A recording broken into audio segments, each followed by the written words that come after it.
News Bulletin from Power 102 Digital. It is Wednesday, 31st of July, 2024. Good morning, Trinidad and Tobago. This is news to 6 a.m. on News Power Digital.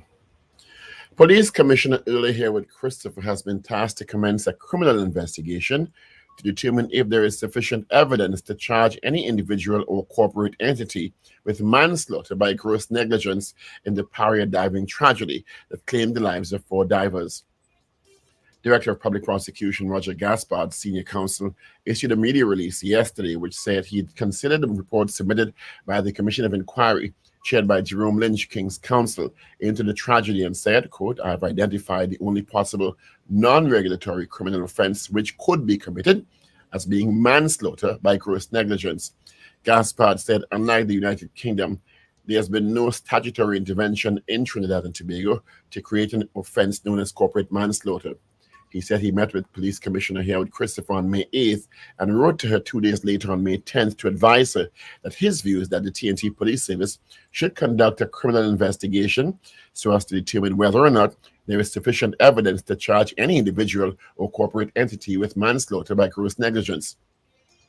The DPP said an investigation is required as the Commission of Inquiry report does not itself constitute evidence as it's materially deficient in providing all the necessary elements of the offense to be investigated. I have advised the Commissioner that she appoint an officer to lead the investigation. In April, Minister of Labour Stephen McClatchy confirmed in Parliament that as at April 2nd, OSHA had commenced proceedings against Power Fuel Trading Company in the San Fernando Magistrates Court.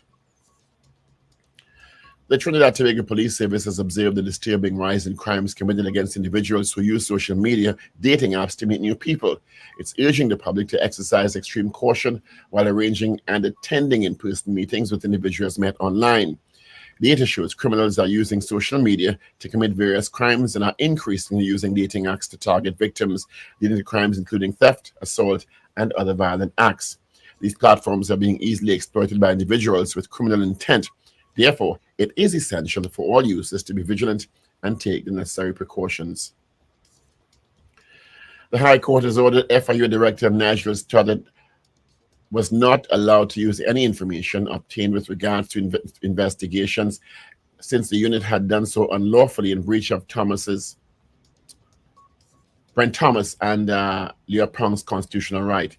Firearm dealer Brent Thomas and Hugh Loipong have emerged victorious in 2 separate but consolidated constitutional claims against the FIU over information the unit received on them and their businesses from a number of banking institutions. The only way the FIU could have lawfully obtained the information, Justice Marissa Robertson said, was if it received a suspicious transaction or suspicious activity report from any banking institutions. In this case, it did not regard that either men or their businesses, Specialist Shooters Training Center or Sport Outlet Limited, had infringed that offense.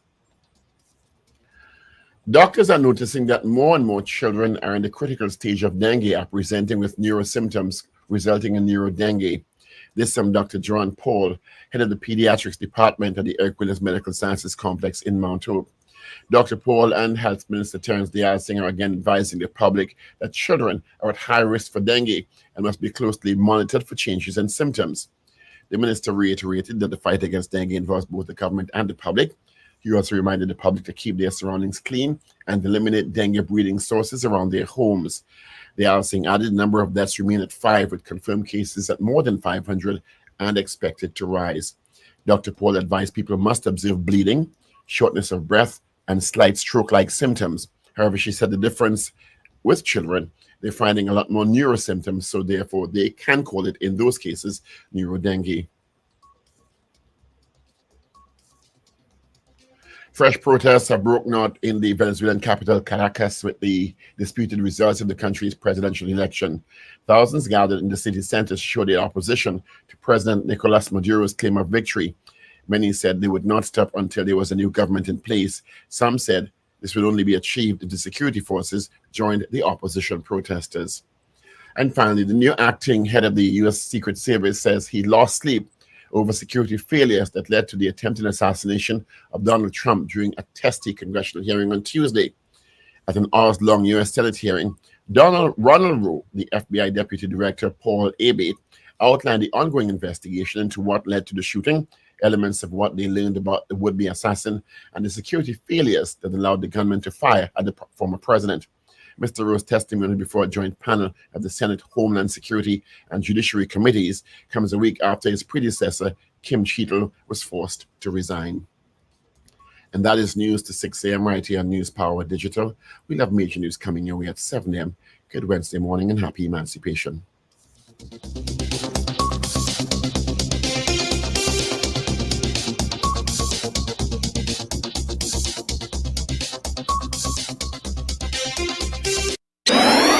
Up to date and credible. Power 102 Digital.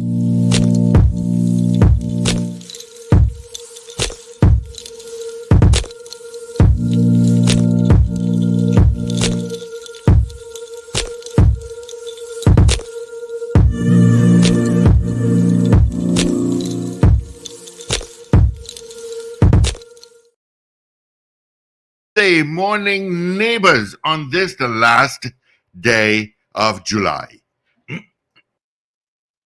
The 31st day of July. It is Wednesday. It is also, I will tell you, International Day for People of African Descent. Good morning to you all. Thank you so much for joining us on the Power Breakfast Show on Power 102 Digital. Full casting. You just heard from Super Paul. Yep, that's what we call him around here. Dr. Paul Richards. We'll hear from Wendell Stephen, Richard Ragoobarsingh. We got Shane and Ruben in the background. Of course, my name is Steve Khan. 26 degrees at Piarco International Airport. Same at Crown Point in Tobago. All right. And Met Office has not updated their weather yet, so I'll give you that in a short. Okay. Good morning to you, Paul. What's happening? Good morning, Steve. Good morning, everyone. Happy African Emancipation Day in advance.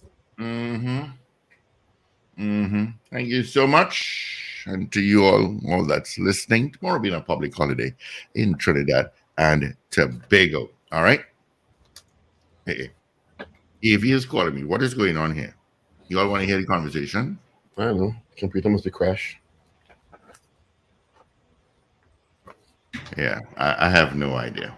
But let's use Santa's hellos first thing this morning. You all love it. We love when you think about us first thing in the morning. Maria Celia, Anthony Tinto in Canada, DJ Ray out in Delaware. Let me just shift this monitor a little bit. Got Celia in Valencia, Slick Money Grip, Wayne Bennett in Covington, Georgia, Wendy and James, Ray out in West Palm Beach, Florida, Doreen Pierre. I Sasha out in London, long time. You've been MIA. Nakisha Pierre, good morning. Miss Ingrid in Tucson, Arizona, Carol Guevara, Rena Budu Jennings, David Wares, and of course, the one, the only, Mrs. Wares, good morning. Josie Richardson, CJ New York, Brent Hackshaw, and says morning to AV, Derek Benjamin, Anna, okay, Anna, Lisa Maria Mohammed, Marsha Pollinaire, to the Wells, I haven't heard from you in a long time too. Let's see. Michael Robinson in Yokohama, Japan. Bisnath Prasad. Wayne Ramsey, Shimon Paul. Rasta. Okay, haven't heard from you before, but good morning to you. And Richard P. Knight. On WhatsApp, we got Captain Ron. We got Dan Rand. We got Val. We got David Nelson. Oliver Man Warren. Good morning to you all. All right. Yeah, and that's our hellos on YouTube, Facebook, and of course on WhatsApp at 3181021. Yeah, it is Wednesday. And of course the news continues. What news continues? All kind of things. Like? Police officer shot. Where? On 9th Street in Barataria. That's not in the mainstream news outlets. That is, I'll send you the video. That is where the old Sunday Punch building used to be. There's a grocery there now. So, I don't know. Yeah, he got an injury to his arm. Morning, handsome. Morning. Morning. Oh, Morning, Wendell. Oggies. Sorry. Good morning, gentlemen. Good morning, Richard. And I good saw no morning. Steve. I knew Steve was going to answer. Yeah. Well, what can you do? Well, Steve putting on dress and running in police station now. I realized that. You know, I was going to reply to your comment on that, and maybe you should tell the folks about that story. I realized. I'm leaving that right there. A woman is My reported to have God. run into a police station very upset because she could not get doubles. So we automatically thought of Steve. Yeah. I mean, I say, but Steve put it on dress now. And that was a new That's a dress new too, one. eh? It was a new Huh? dress. It was a new dress. Yeah. A bit short, That's a- but you know. I was That's hungry. a funny story, but it's probably one of mental health. You know, but you know, she grabbed something, she put her hand through the glass, grabbed something on the counter, ran out. A police officer ran behind her and he crashed into the glass, which broke. Hope he's okay. Oh, Lord, Father. Hope he's okay. You know, I did that once when I was a kid. I My did. hand did go through a sliding door. And I I've cut it. seen people walking the glass already, Yeah. Not a nice thing. Not a No, nice it's not. thing. That's a Let me nice send thing. this video for you guys. Good morning, everyone. It's African Emancipation Eve today. Mm-hmm. Yep, it is. I'm sure a lot of people, a lot of workplaces, especially banks, I think, do it. Allow their staff to dress in African clothing. Whatever ethnic and wear, government whatever ethnic wear. offices. Government offices. Actually, they have competitions in companies, and you know, what's the best outfit? Just like they would do for Diwali and stuff like that. That's a good thing about I know Trinidad. City Hall normally would have an African Emancipation show and so on. I didn't hear any advertised though. I'm not sure if they're having any. The Asikomowale Village. I think that's open in Queen's Park Savannah, I think. That is open. You know, you could get a lot of nice things there, especially soaps and creams and things. People, Africa is known for their creams and their soaps and so on. You know, you should go and check it out. Especially Egypt in Africa, they're well known for creams and perfumes and so on. They're known for a lot of good wood. That too. Wooden sculptures. I have quite a few. I have quite a bit of wood from Africa. I can well imagine.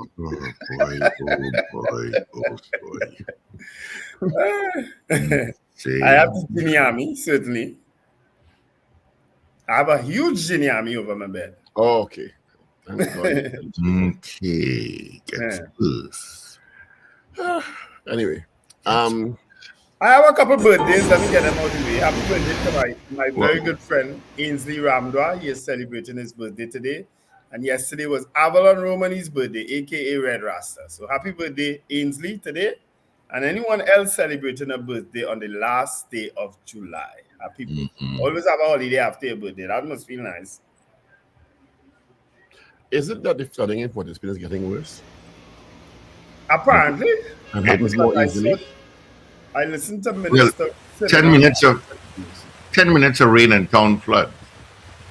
But that rain that day was heavy. Flooding is getting, it floods much more easily now, whether it's high tide, low tide, anything. It doesn't matter when. I mean, look at that. I had to actually turn around yesterday after about 20 minutes of rain going down to the Twin Towers down there by the Central Bank because the road there was already like 1.5 feet of water in the road. Yeah, that area. I'm seeing cars submerged up to the. No, but I'm seeing if I see cars submerged up to the almost the door handle, I'm not driving through that. You understand? It was that bad? Yeah, it was bad. You see the bottom of Richmond Street? Is it Richmond?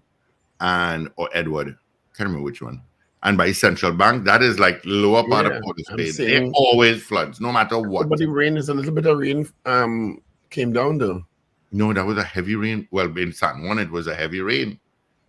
The Queen's Park Savannah. That was a mess.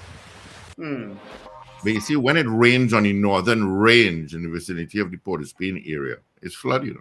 All that water. Because the water coming downhill. Yeah. And, you know, you look at East Dry River and you look at the river by Harvard and by Fatima there, and you look at various river courses, and they're just not cleaned properly. Yeah. You know, we are to blame too, because the amount of debris and plastic bottles and food containers is We are the primary cause, not we are to Yeah, blame but too. we We are are. the primary cause, from cutting down and building indiscriminately in the hills to throwing things in the river courses. We are the primary causes, not we are to blame too. Look, the Eastern Main Road in the vicinity of Abattoir Road. That left lane is right now is flooded. But there's a block somewhere. I don't know how they're gonna fix that. But Yeah, You know, drainage is insufficient also. They are building the Ministry of Social Development and Family Services an office there to deal with homeless people. And they have not solved the flooding problem. No. Or let me say, they're due to build there. It started? Well, it started, but they have not solved the flooding problem. Yeah. So what do you think is going to happen? Somebody gets sent through the water to get to the edifice? Well, right next to that building that they're putting up is the Mosquito Hotel. Every now and then, we're part of where they're building. Well, the spa is right next door. Is that building, the river, and then the spa? I'm trying to figure out how that makes any sense that you're building that building there. They turn sod, but the place still floods every time it rains. Yeah. So what's going to happen when the building is constructed or during construction? You know, that building is actually probably at the highest point of that road. If you really check how that road is, you go up and then you go down after that building. Steve, for the road to flood, the Mosquito Spa, Steve calls it, has to be flooded first. Yes. Otherwise, the water will flow into there. Yes. Because it was a water, what do you call it, retention pond at one point. Well, so they say. Or so they said. So I don't understand. Maybe I just don't understand. Y'all, when you're going to ATMs, you have to really be vigilant. There's Very so many much so. scams by ATMs now, and people are doing all sorts of things at ATMs. And I know for me, I just run in, put in my card, press the button, and get my money and run out, right? But look at this.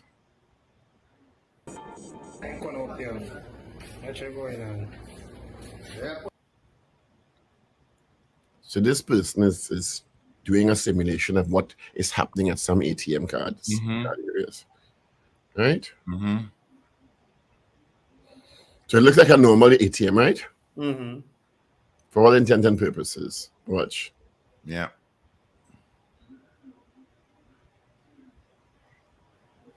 Yeah, that's what they do. So the phones are pointed downward with a fake panel. Glad you mentioned that. And they are, of course, the phone is running and they're recording when you punch in your numbers. I always hide mine. I don't always hide mine because I'm in such a rush. I just don't presume that. I presume that the banks are checking these things regularly because you have to actually go and install that. Yes. Yeah. And the bank has security cameras. Yes. I was just going to tell you that each ATM have a camera. So how is the bank not this? Or maybe it's the bank that put out this video. I don't know, to warn their customers. It doesn't seem. It looks like a normal panel, but when you look more carefully, you see that there's a fake panel with two phones recording you inputting your credentials, and I guess they can hold you up after. You understand? Take the card from you and go and take whatever money is the limit of the card. So you be careful at those ATMs, please. Not only that, Paul. 2 weeks ago, I went to purchase something, and so I was paying on my credit card, and they have the glass and the little hole, and they put the machine out, and you know what they did? She said, "Give me your card." No. I said, "No. You don't have to hold my card. No. Because she take the card. I cannot see over the glass. Yeah. I said, no. I said, no, let me get the machine. Yeah, pass the machine. I will handle my card. Pass the machine. And I said, I don't know, this day and time. Yeah, but this happened in the US a lot when they used to ask you for your card and I would say no. Yeah. Yes. You give me the machine and I will do the transaction with my card. You're not holding my card. Exactly. Which is why the banks and them came up with the tap for certain transactions. So you don't have to give anyone your card or even use your card in the machine anymore. Yeah. You know? Well, the tap transactions have a limit. Yeah. Mhm. I think it's $300. I'm not an ATM person. I'm not. Yeah. I don't like it at all. No, it's not. Yeah, TAP has a limit of 300. Anything over 300, you have to insert. But I'm very careful in the ATMs I use. All the ATMs in Port of Spain, somebody has been robbed in it before. Could you repeat that statement, Steve? All the ATMs in Port of Spain, people have been robbed at. So you are sure Positive. that every ATM in Port of Spain has had a robbery? Paul, I would not say it if I wasn't accurate. Well, I don't know. I can't answer. I don't use the ATMs like that. You are saying that all. Yes, Paul. Let me say it for the no first time exception while you get a Q-tip. Port of Spain. has All had a ATMs, each ATM in Port of Spain, including the one at banks, someone has been robbed in it before. I had somebody used to work for me at the Pet Butler. She got robbed in Independence Square using an ATM. I don't, as I say, I don't use ATMs. I generally don't The use ATMs. scariest ATM to use in Port of Spain, which I do not use at all, is the Scotiabank at Pembroke and Park. That is too quiet because the bank is not there anymore. Oh? Yeah, that bank has moved to Scotia Center. Okay, well, I didn't even know that. So, yeah, so it's nobody there. It's around a wall. It's quite scary. As a matter of fact, if I go to an ATM, it's generally to stick in an envelope, deposit an envelope. And that's Royal Bank. Only Royal Bank really has that facility. That you could deposit a check through an ATM. I don't associate with the other banks, so I don't know. The Mr. Director Grant, of why are you Public calling my cell Prosecution, phone? I can't answer my phone if I'm on radio. the Director of Public Prosecution, Roger Gaspard, SC, has issued a media release yesterday saying that he's advised or requested of the Commissioner of Police, Early Harold Christopher, to commence a criminal investigation to determine if there is sufficient evidence to charge any individual or corporate entity with manslaughter by gross negligence in the Paria diving tragedy. That is the applicable law in Trinidad and Tobago. Okay. He said there is no offense known as corporate manslaughter. Remember we asked about that? I think we asked Dr. Shamada about that. Yes. Remember and I think he said yes. Am I wrong? Well, that's what was being proffered. So I said the lawyers anyway. the Director of Public Prosecution, who should know as a senior counsel, said there is no offense in this country called corporate manslaughter. He said there could be manslaughter by gross negligence. So the Commissioner of Police had been advised in a letter dated May 10th, following a meeting on May 8th, that he is of the view that she should appoint an officer to lead investigations into that tragedy. And I am wondering why that took so long. The DPP has said that the information coming out of the Commission of Inquiry is cannot necessarily be considered as evidence because it is materially deficient in providing all the necessary elements of an offense. And you know, when that Commission of Inquiry started, there are several senior counsel attorneys who said that people feel that is a trial. It's not a trial. Yeah. It's quasi-judicial, and the information coming out may not meet the bar for court evidence. So again, it adds to the fear over why we spend $58, $60, $70 million when you have to go now and conduct a full police investigation to have evidence that's admissible in court. Yeah, we're back to square one with all Commission of Inquiries because they're not trials. So unless you change, because Senator Verrett brought a motion about that, that the Commission of Inquiry Act should be changed to make sure that the evidence, the information coming out meets the bar of evidence admissible in court. Otherwise, we're wasting time and money. Which is why we have had commissions of inquiry here that people refuse to go to. It's just a placating thing for the public. People are not approve of something. Whoever government in power say, Commission of Inquiry, and everybody quiet down. waste of time. It's a talking point for some people and some political parties. Waste of time. Because we've had almost over 100. When I looked at the list when the motion came up, you understand? It had a commission inquiry into almost everything. Yep. Steve like doubles, you have a commission of inquiry. Wendell Chain get dragged off a commission of inquiry. That one are criminal charges. That are not commission of inquiry.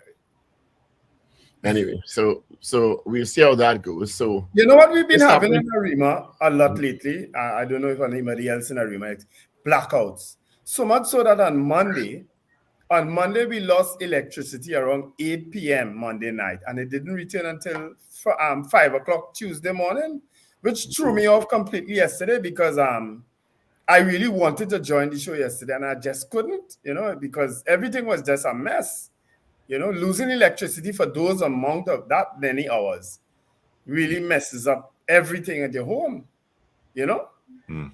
So I don't know what is going on, and no explanation has been forthcoming, as to why we're losing electricity for those lengths of time. And then sometime again during the day yesterday it went, and it's kind of frustrating. So I don't know what's happening in Arima, why we're losing electricity that often.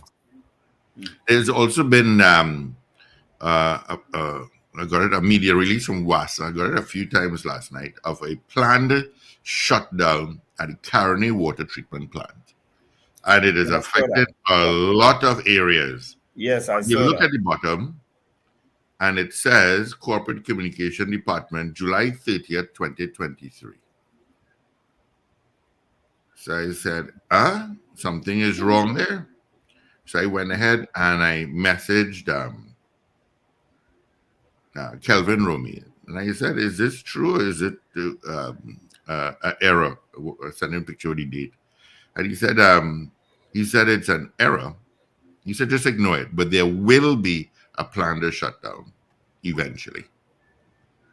And that was supposed to be for next weekend. Morning, Ragoobarsingh. Good morning, guys. Thank you, Paul. Rich. Wasn't that I prompt? didn't have time to send you a message. Wasn't that prompt, sir? But thank you. You know, Good morning to our listeners, wherever you are, and our viewers. I wanted to put out a bit of good news for the entire week, and I just keep forgetting. So the good news is that someone went to an Extra Foods supermarket and went to pay, and she was $16 short. So she told the cashier, "We'll just take the value out of the goods and whatsoever." The young man, the carrier who bags and takes it out to your car, said, "No worry, ma'am, I will pay it for you." Wow, that's nice. And yeah, the individual posted a picture of the individual, a slim Indian guy, and he took the groceries. He still took the groceries out to the lady's car. So that is some good news. That is something to really warm your heart. You're working most likely for minimum wage, and just out of the blue said, "I will pay it for you." So Very good. I saw that story on social media. Yeah. Let me tell you. I posted the edited video of the interview with Vasan Barrett yesterday. What did you see the comments? Listen, I listened in part to that interview because of all the issues I had yesterday. You were not kind at all. And I heard Vasan Bharat say something about the People's Partnership was people-centered and so on. And then he went on to say he quoted, when you all asked him, he said the Children's Life Fund.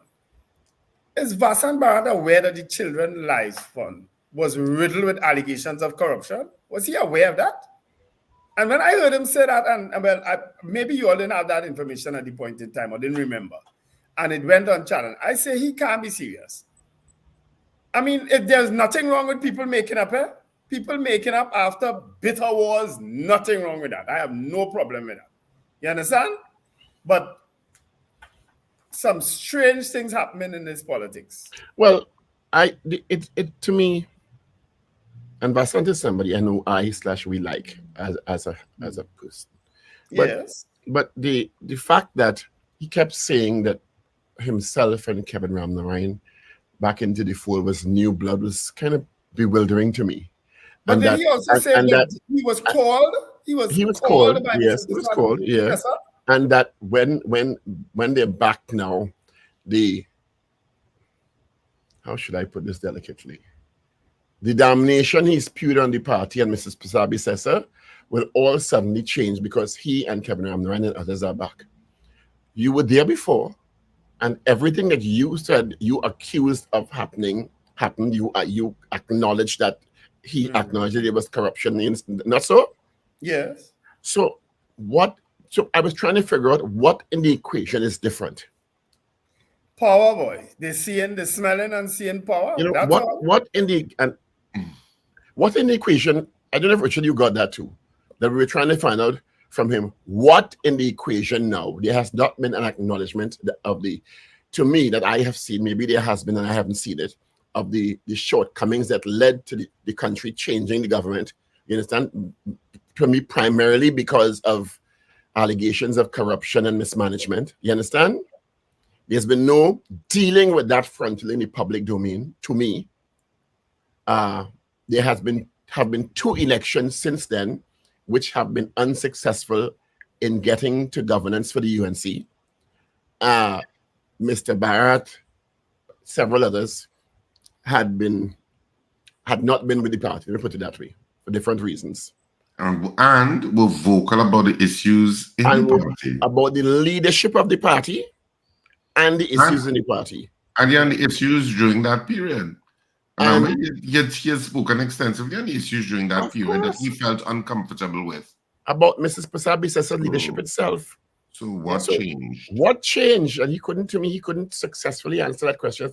Well, we are back now and we are bringing expertise. You were there before. Well, what changed is that he was called, if I have to believe what he said, he was called by Mrs. Pasabi-Sessa. That is the difference? So that's clearly what changed, because maybe she wasn't calling him before. And I think he was also articulating it from the perspective of he felt, and but correct me if I'm wrong, Paul, but he was articulating it along the lines of that things are so bad now. It's like a call to save the country. I don't want to say a call to arms, but a call to save the country. An equivalency to that it's a call to save the country, and so that he feels that it is a call that he has to answer because of how wrong things are going. Yes. Well, let me add this into it, guys. Let me add this in. As a staunch PNM man will never shift. The UNC is to the UNC's credit, in my opinion, to get people back like Vasant and Kevin, and dump people like Anil and David Naked. I'm sorry, Anil and David Naked and certain other people can't do nothing for the UNC. Vasant and Kevin, I think, can. That's my opinion. And just to be clear, as Wendell said, I have no problem. We have the right to fall out, to reconcile. That is human nature, right? People fall and reconcile all the time. In a case like this, when somebody has been so condemnatory and so critical of the party in the last 9 years, the reason proffered, well, it's so bad under the PNM that I put some differences. I mean, so what about the issues that you articulated? Let me tell you something again too. There are 5 seats for sure up for grabs, The 5 dissidents. There are 5 seats that the UNC will probably not lose up for grabs, 5 people are to fit in there somewhere, Because look at there's an article in today's papers. UNC Kumuto Manzanella MP, Dr. Rai Ragoobarsingh, says the fact that he was not told about the Monday's UNC budget consultation in his constituency has given him a clear idea of what his chances are as a candidate in the upcoming general election. Ragoobarsingh was blanked by the party for its budget talks. So there's a seat there waiting for somebody, You feel more of them ain't going back? More of them going back. And more of them. There's nothing wrong with challenging a leader. Don't get me wrong. People challenge leaders all the time. But it's the kind of vitriol that came with the challenge to the present leader of the UNC by several people who now, not Kevin Ramlan, I can't say Kevin Ramlan. I have never No, heard he Kevin has Ramlan, never been bitter. Disparaging word coming out his mouth. You understand? He kind of stays to the energy sector and stuff. But Hassan Barat was one of those. Yes. So as I said, people could reconcile all the time, and people could, but I just couldn't get from him yesterday what was different now. Past, well, things so bad that the PNM has to go, and well, I accepted a call, and which is fine. But you know what he could say? He could say, but look, Dr. Munilal there as a deputy leader, and he had the worst to say about her too, and he remained, and he could say that. But Dr. Munilal didn't leave or wasn't ousted. No, he wasn't leave or he was not. You're correct. Exactly. Correct. So but he had things to say too. Yeah, I mean, Mrs. Penelope Beckles Robinson, others challenged Dr. Rowley, and they're still there. You understand? Yeah. There wasn't too many kind of vitriol, but people challenge this all the time. That's the way things go. But when there's vitriol in it, you understand? It turns into something as a different dynamic. Because Vassan Brat ain't going back there to be no supporter just so in the background. He going to contest a seat and to get a position. I don't know understand?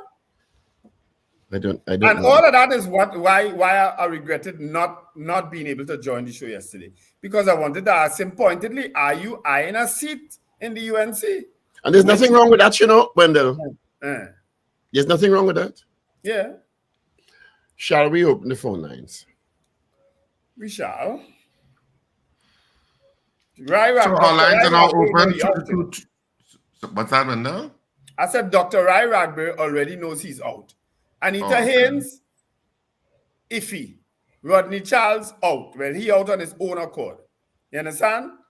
Rushton Paria, probably out too. And who's the next one? I'm missing one. Who's the person? Come on, somebody. Send a message quick. It's Rai Ragberry, Dr. Rai Ragberry, Rushton Paria, Anita Hinds, Dinesh Rambali. Rodney Charles, and who? Is it Dinesh Rambali? Dinesh Rambali. Yeah. Dinesh Rambali. Thanks. That's the other person in Chaguanas. They're all out. They're gone. All right, so our lines are open. 222-TALK, 222-8255. North Americans, 866-525-1099. Absolutely toll-free, by the way. All right.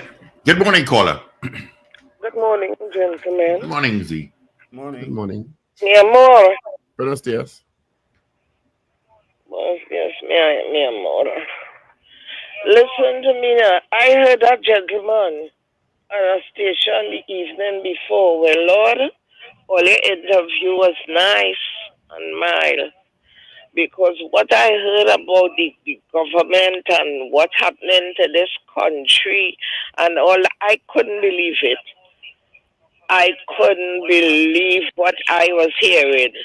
You know, these people are really, really good, you know. They're good.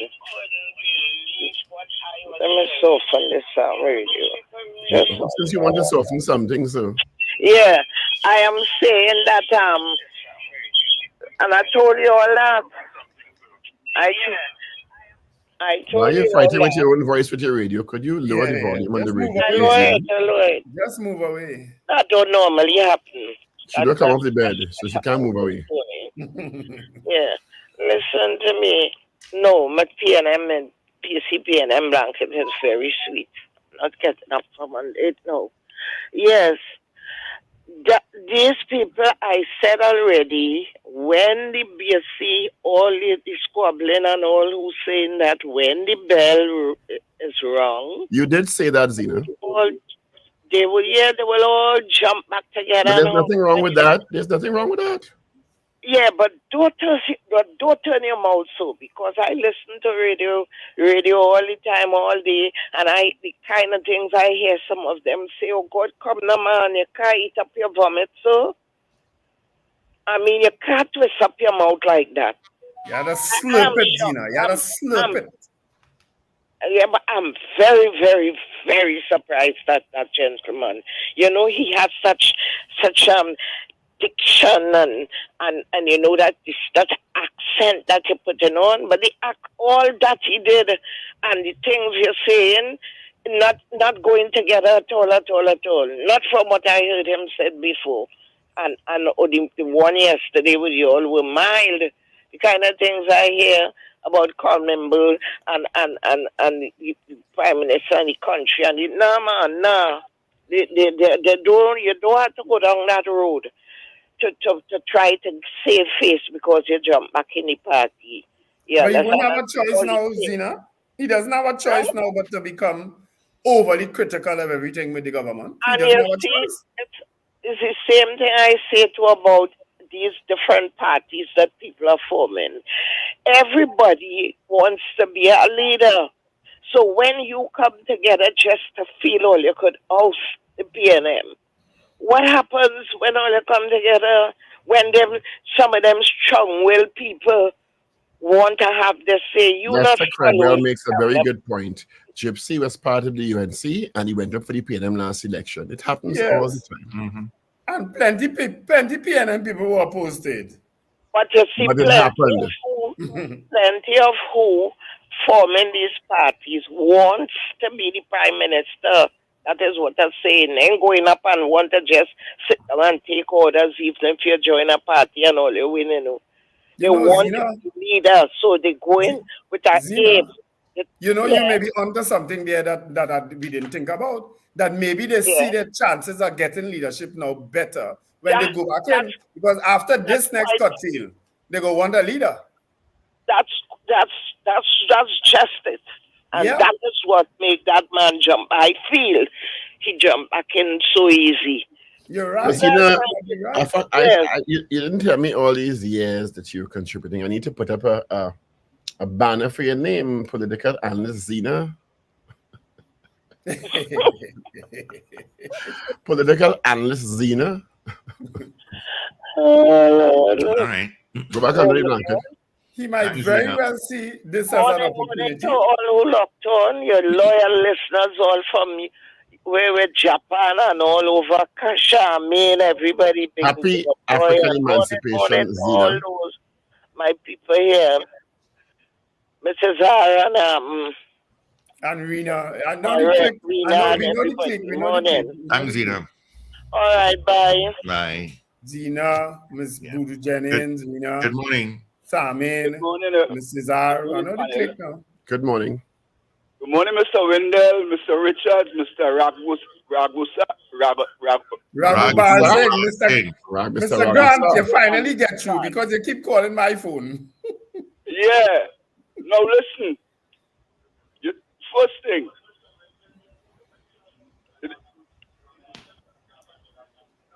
Go ahead, Mr. Grant.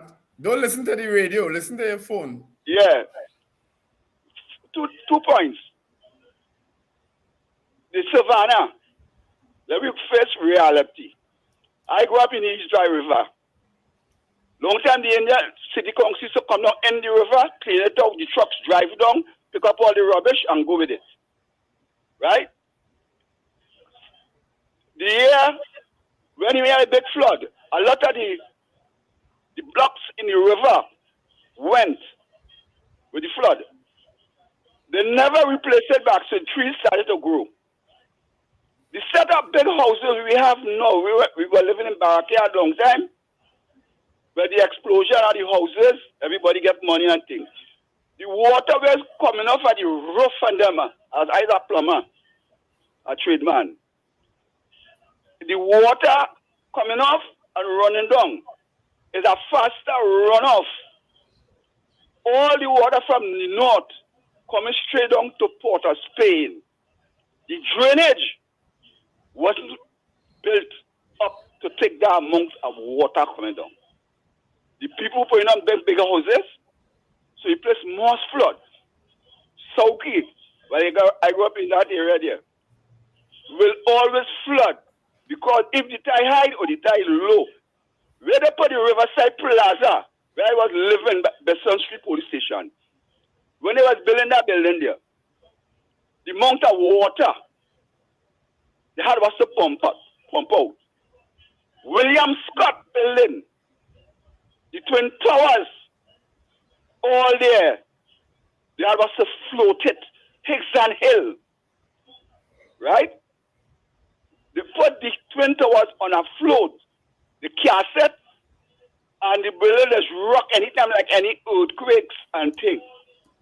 And because as a youth man, I was going there and watching all the walking. As I tell you, Riverside Plaza, same thing. Where I was living, I tried to build a cesspit. When I reached 3 feet down, I see a nice clear water and a clay. I bail it out. When I get back in the morning, the water came back up again. All in that place is water. So, ladies, gentlemen, that's a serious problem we have. But they're going to put the thing for the vagrant across by the Riverside car park a little lower down with Jack Warner and Billy Big Pond with Mr. Manning, and then they put some planning. So that whole area by Citrus, I watching the main road flood. Right across the road, where Ashan Watson has the business day. The Silos people was right there, beat them. They move and put the priority bus through the train. All days water. You understand? Mr. Barrett, it's games them playing. You cost the woman is so okay, but this is one I admire with the Indians and them, They doesn't go, but they could always come and make back up. But I want them to talk about Mr. Lala with the money we take for the Beach wastewater plant, $890-something million, and he gone. And he we have to go into newspapers, Steve. Them. I'm reading the papers. All right, Mr. Grant, you know. Yeah. We had to go to newspapers now. I'm glad you get through though. I'm not calling my phone. Take care. Just a note for people who have the police put out some stuff, but at least I'm seeing reflected in the newspapers this morning. And yes, I do have papers, Paul. They put out some stuff this morning concerning people who use Facebook, but at least there's an article on it. Facebook, Instagram, X, and who use the dating apps, Tinder, Bumble, or Grindr, that, you know, that they're warning that criminals have been targeting victims. Obviously, that's been very clear that they've been targeting victims on those sites. So they have put out some suggestions to people. So the police tips are be aware of fake profiles, verify identity before meeting in person, like through video calls or social media profiles, etc. Be careful when you meet. Avoid lonely areas or crime hotspots. Criminals will draw victims to these areas to facilitate robberies and even sexual assault. So Richard, meet in public places that are well populated. Use your own transport. Don't use other people's transport to get there. Remain sober and alert. Trust your instincts and keep your personal information. I can sum up all that in 2 words. What, stay home and pet your dog? well, Common sense. Huh? No, it's not just That's about right, common sense. It's not just about common sense. You're reading in the obviously. newspapers all the time that people getting held up Yes, after but- meeting and dating apps. And Yes, Facebook but marketplace is turning out to be a criminal thing. I have no problem with police putting out here, but people also need to use common sense. Yeah, Richard? yeah.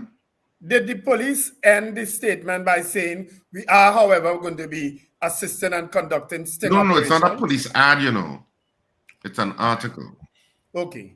I So know. I assume that they're going to be doing sting operations and so on. Well, I don't know. Okay.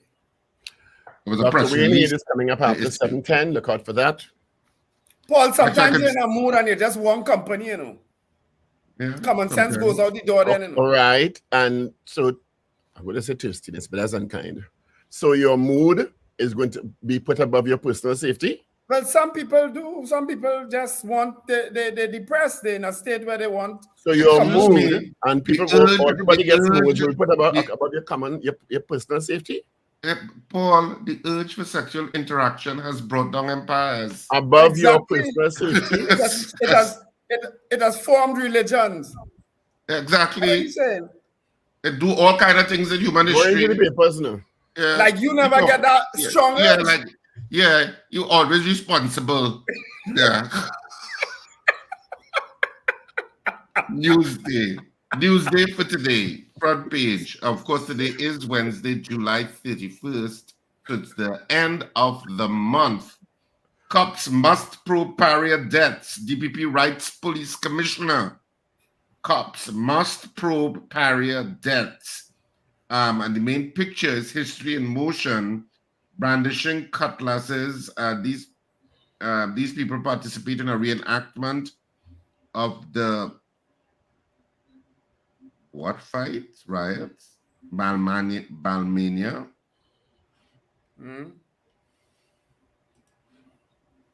Well, it's part of Tobago heritage. I'm not so sure. Wendell, they're still looking for Bacchanal.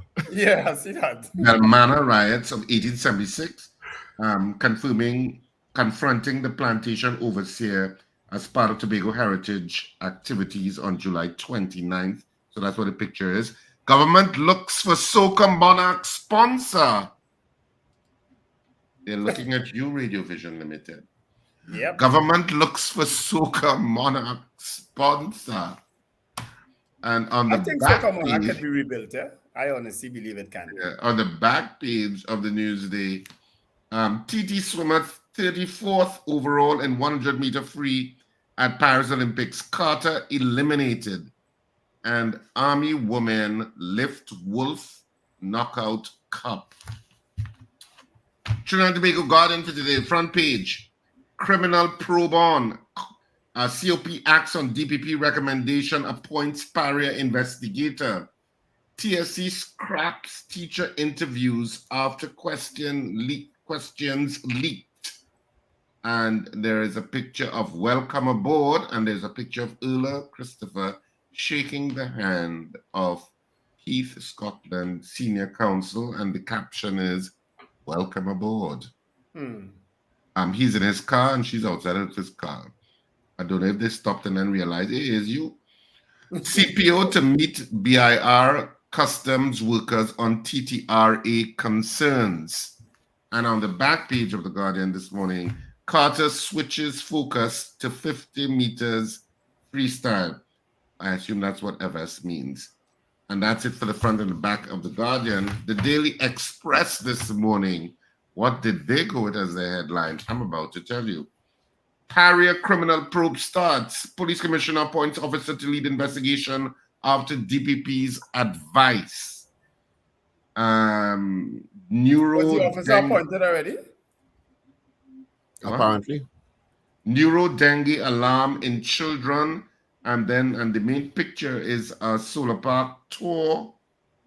Acting Prime Minister Stuart Young, Senior Counsel, Wright speaks with Transport Minister Ruan Sinanan Center and Planning Minister Penelope Beckles left during a tour of the solar park at Piarco International Airport yesterday.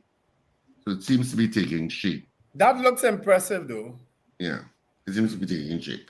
And on the back page of the Daily Express, 50 focus, Carter 34th and 100 free. So 50 focus, meaning he's now focusing. And there's a picture of Golden Girl Simone, as in Simone Biles, who has been doing fantastically well at the Olympics. And it's so that's it for us. because she come back and she's doing well.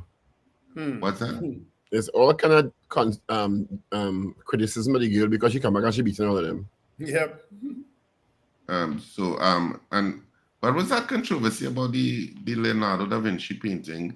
I tell you, anyway. When you start that topic, they're killing it on Facebook. They're killing it on social media. Yeah, and religious people are so insecure. I never understand it. I never understand the insecurity of religious people. That everything offends them. Oh my God, I'm so offended. You know, I could say the opposite to that. You right? finish? You finish I was trying to light the fire under you. But you light it. Well, Because non-religious people can sometimes be so offensive. and you wouldn't have any time for the question in the morning if all you continue this way. Non-religious people can also be so offensive when they're ready. Them is the ones, the scientists and them. that don't know how old the universe is. But they know, but they don't know. Is it? Look, Wendell. Look. Are you finished? Look.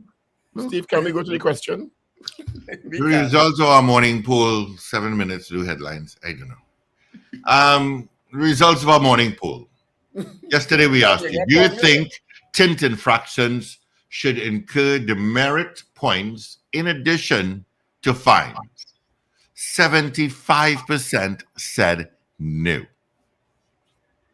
Ask a question about these sites now that people visiting. Have you ever visited or would you visit? Oh, no, there's a question up already, Wendell. Oh, dear. And it's a long poll again. Do you think the Trinidad and Tobago Police Service investigation into Paria tragedy will produce enough evidence to support criminal charges of manslaughter by gross negligence? That's our poll this morning. Getting tired. So 222 Talk, 222-8255, North Americans, 866-525-1099. That's You can just say, do you believe criminal charges will emanate from the Paria inquiry? Oh, God, Lord. Absolutely toll free. And of course, well, of course, you're seeing the poll. So do you think a TTPS investigation, police investigation into the Paria tragedy will produce enough evidence to support criminal charges of manslaughter by gross negligence? Like a long pole tied up your mouth. Could we stick with the poll and just get the results? I have 2.5 minutes. Long pole tied up your mouth there, Richard.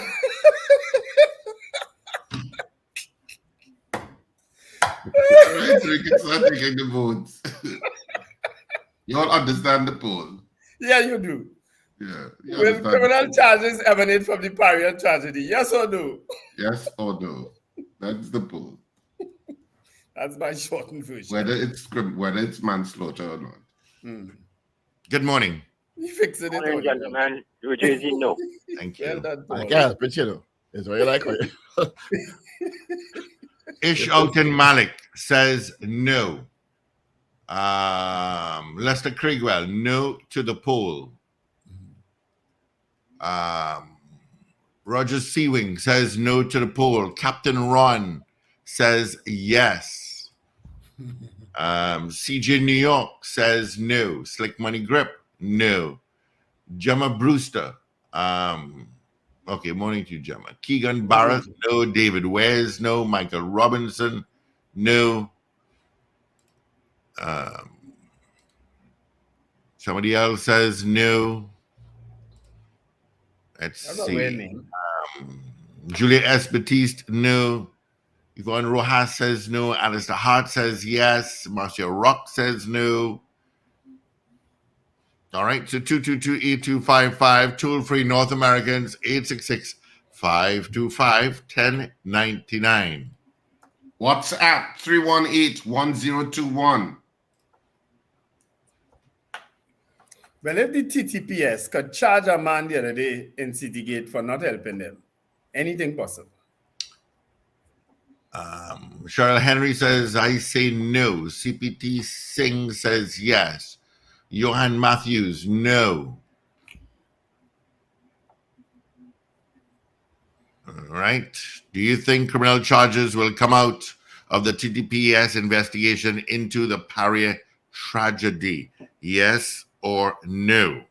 That's our poll this morning. Of course, it will stay up until Friday morning. Yes, tomorrow. On our app and website at power102fm.com.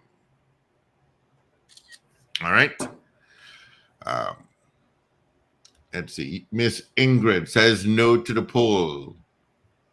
Sunil Ram Samaru, no. Rena Bodu Jennings, no.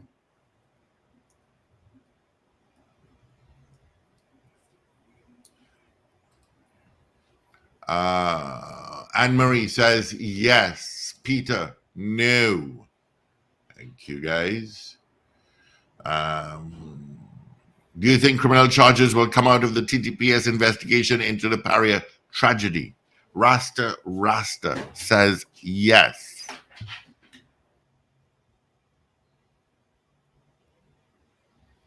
No, any votes on WhatsApp? Yeah, I'm giving you as I go along. Nothing right now. Oh, okay. Those are some of the votes. Yeah, let's grab this call before I head into major news. AV is in. Good morning. Good morning, Wendell, Richard, Steve, and Paul. Good morning, Mr. Patrick. Usha last week said that the both companies was very neglectful in the works and the duties. Usha bring the evidence already. Another inquiry. What are we going to inquire about again? Do you think criminal charges will come out of the criminal charges. investigation into the Paria tragedy? Yes or no? Yes. Thank you. Thank you. All Police right. can't determine police charges, Mr. Patrick. No. All right, let's get into our major news on this, the last day of July. AV is in. This is your news bulletin from Power 102 Digital. DPP requests criminal police investigation into Paria diving tragedy. TTPS observes rise in crimes by persons who use social media apps to meet new people. Doctors notice a lot more children in the critical stage of dengue are presenting neuro symptoms, resulting in neurodengue, and fresh protests in Venezuela as anger grows at disputed election results. Details in a moment.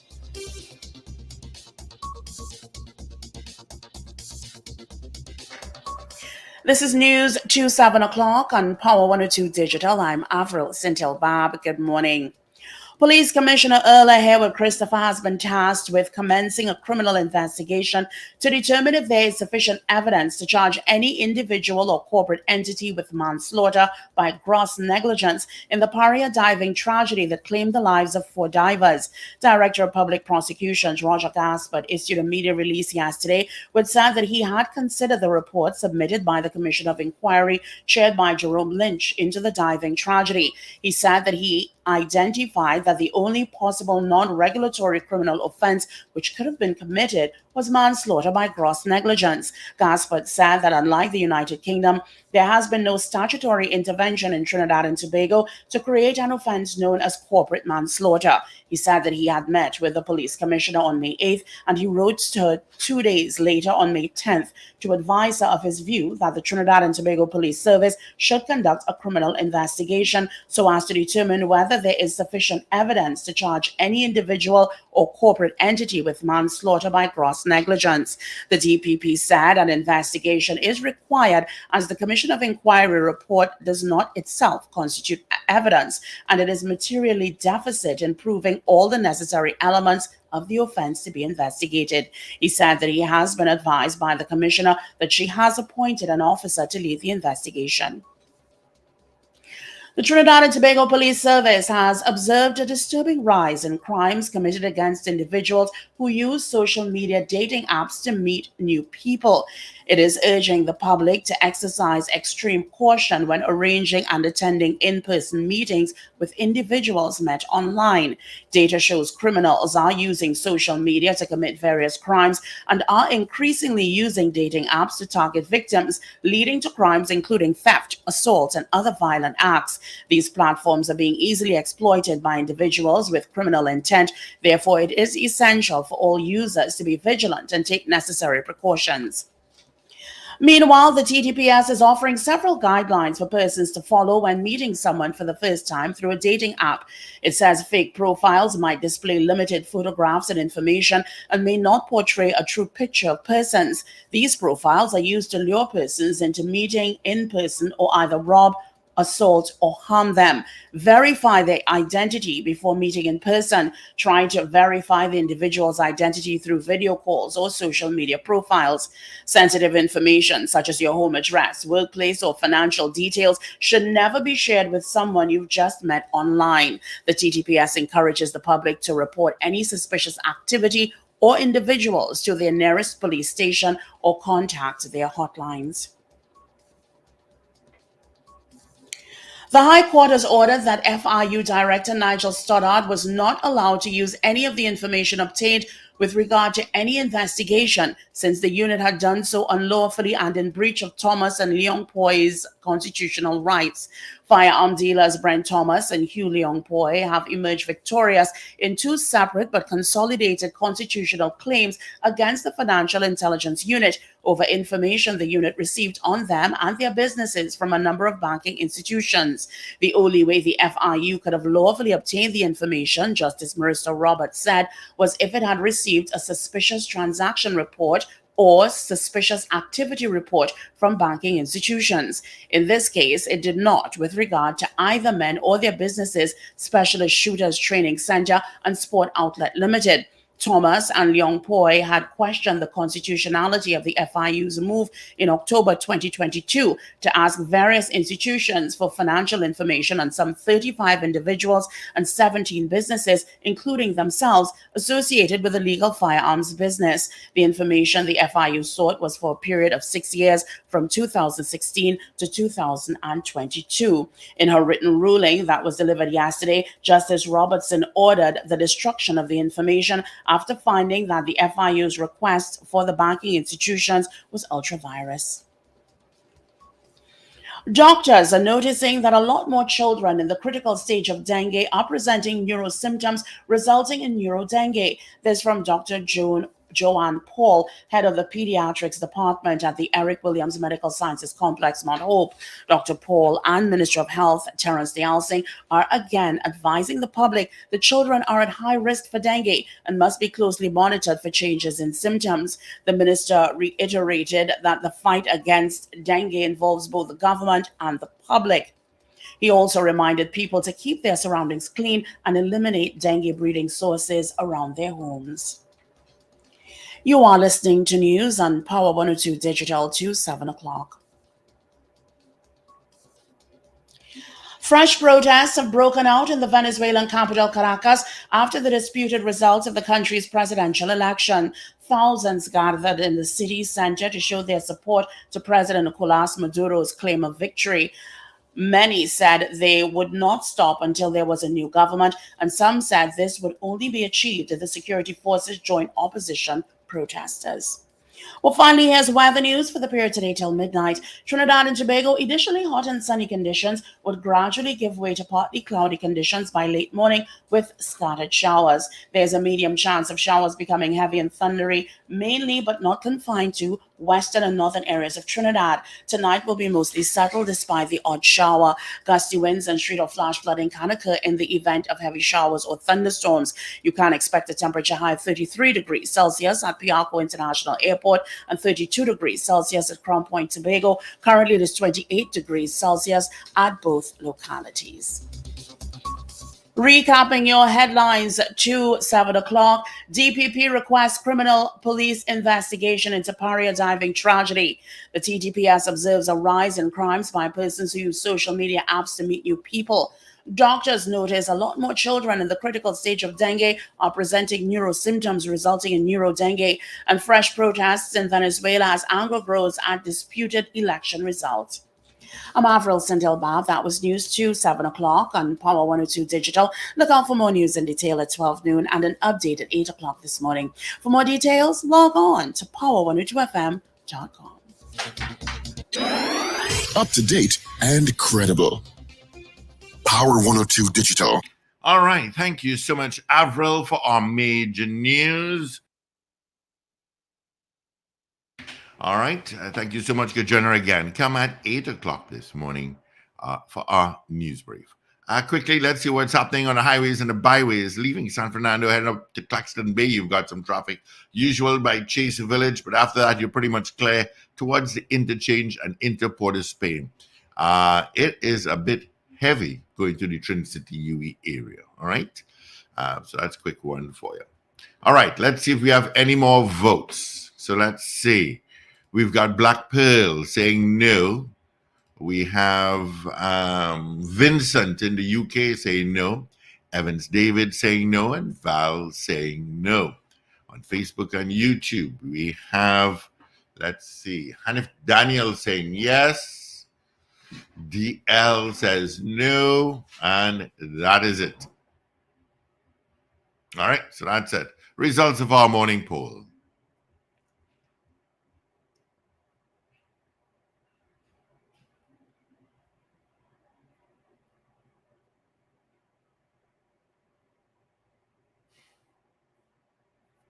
They all disappeared. Mrs. Zara says no.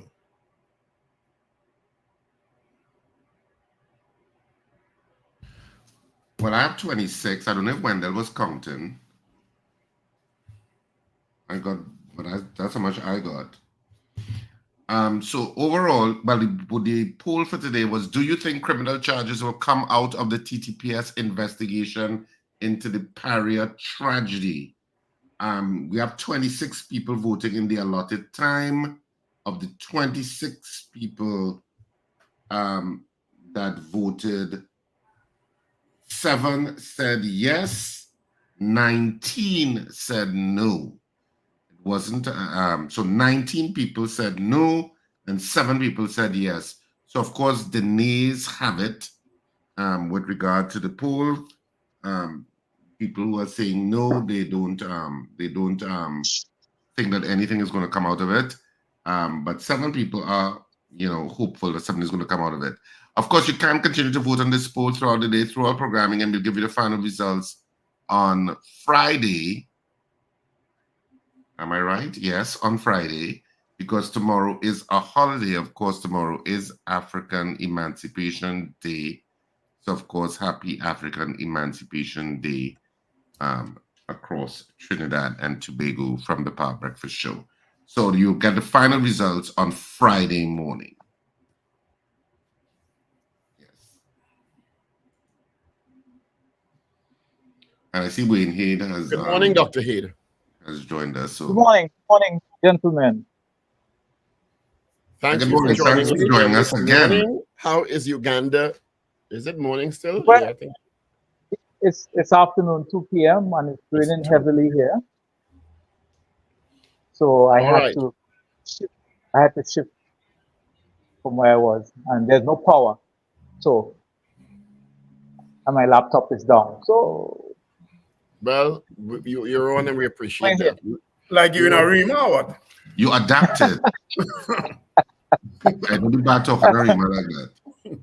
We wanted to continue our conversation that we started last week because there was so much we wanted to talk about. We didn't get through a lot of it. So, but let's jump right in because there's been a development in national security with, I'm sure you're following the scenes, with Keith Scotland, MP Keith Scotland SC, now being appointed in the Ministry of National Security as a minister with responsibility for the Trinidad and Tobago Police Service primarily. And he said in a couple of interviews that his priority is restoring public trust and confidence in the TTPS. What are your thoughts on the appointment one?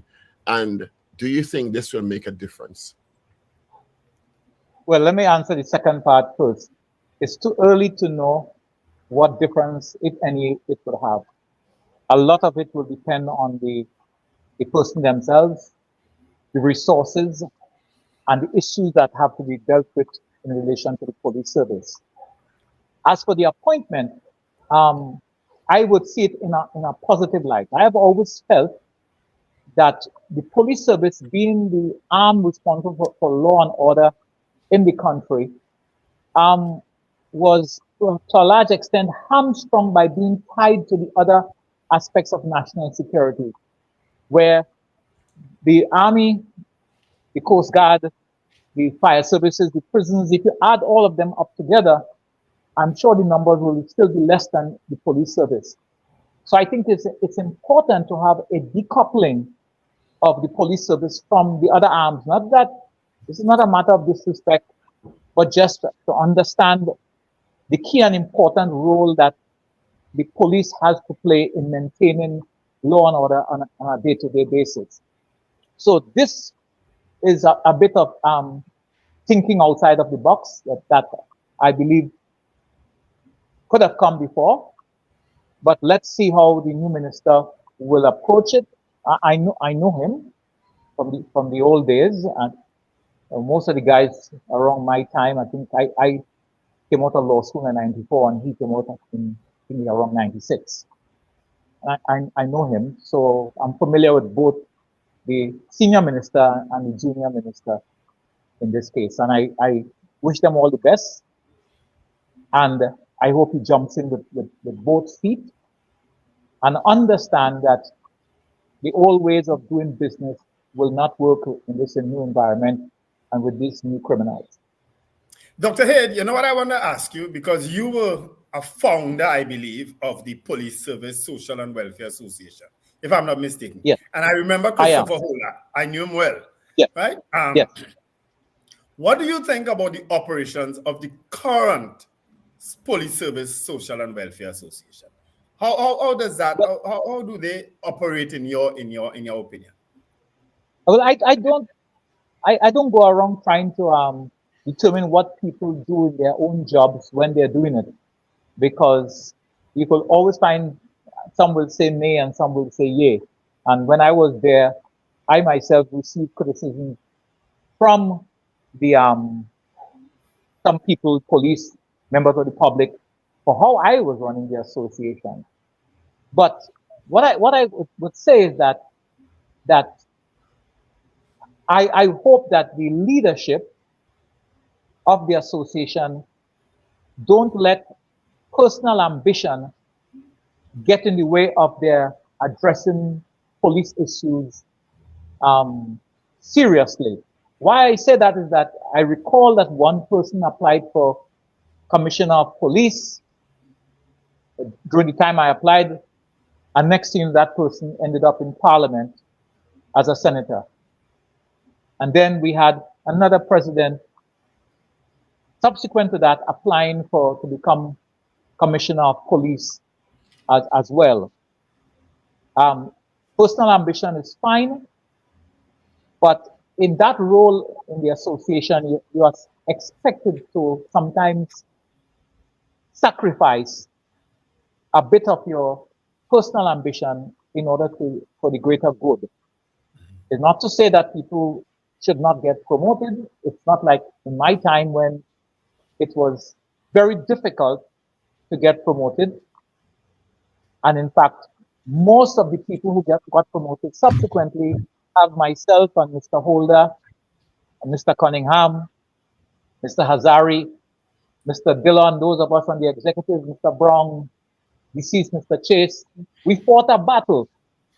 And I myself drafted the new procedure for promotion that they have used over the years with tinkering here and there, that's seen men getting promoted very quickly up the ranks.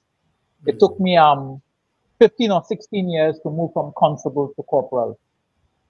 Yeah. Now people are senior super at that level. You reminded me of something just now, Albert. You reminded us of something just now that I didn't pay attention to before, because you said that an applicant for commissioner of police ended up in the Senate, but that person also contested a seat for general elections. I just remembered that. Yes. Okay, I just never paid attention to that. Dr. Hayde, how do you think the process for the appointment of a commissioner of police should or could be changed?